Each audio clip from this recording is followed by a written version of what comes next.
अस्सलाम वालेकुम। मैं इचरा बाजार गई और मैंने ये जो कुर्ता पहना था ये मैंने डिज़ाइन समझ के लिया है। मुझे नहीं पता था उस पर कुछ इस तरह का लिखा है जिससे लोग ये समझेंगे कि ये शायद कोई अरबी लिखी है, और मेरी ऐसी कोई नियत नहीं थी, और ये जो भी हुआ लाइल्मी में हुआ है, लेकिन मैं फिर भी माफ़ी मांगती हूँ। कुरान सामिन मोहतरम, अभी आपने वीडियो देखी जिसमें वो औरत माफ़ी मांग रही थी। अगली वीडियो जो आपको हम दिखाने लगे हैं वो दुकान की रियल वीडियो है, जिसमें मुकम्मल तौर पर उस औरत की और गुफ्तगू जो आवाम ने की वो सुनी जा सकती है। आपसे गुजारिश है, अगर चैनल पर नए आएँ तो सब्सक्राइब कर लीजिए और बेल आइकन के बटन को दबा दीजिए।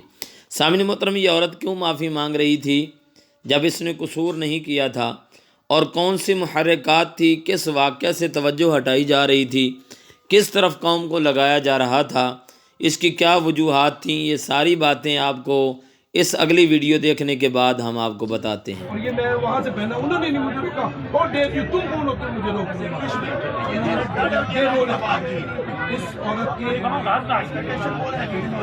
पहनने के लिए, ठीक है, कंजर नहीं बोले। जब इन्होंने आपको बता दिया था कि ये पुरानी बात आपको चाहिए था कि ये हमसे गलती हुई, हम उतार देते हैं। नहीं देते। मैंने बोला कि मैं आपको भूखा लेकर देता हूँ, इसे हम उतारे, कि मैं उतारूँ, ये भी कहता नहीं उतार।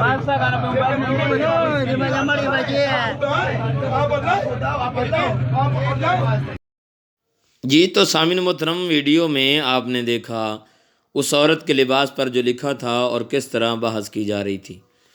एक बात और जो तवज्जो तलब है कि क्या ज़रूरत थी इस औरत को ये लिबास पहन के आने की।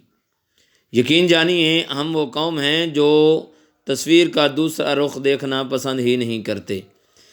इस वाक़या से पहले उलमाए कराम ख़त्म नबुव्वत सल्लल्लाहु अलैहि वसल्लम के मामले पर आवाम को जगा चुके थे, बेदार कर चुके थे, और ख़ुद उलमाए कराम सोशल मीडिया के ऊपर ये ट्रेंड चलाने के बाद सुप्रीम कोर्ट में पेश होने का फ़ैसला कर चुके थे।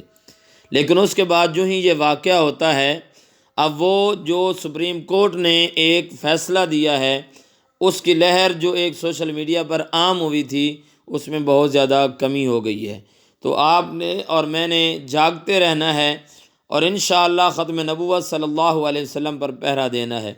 किसी भी वाक़या में हमने डरना नहीं, झुकना नहीं और पीछे नहीं हटना इंशाअल्लाह।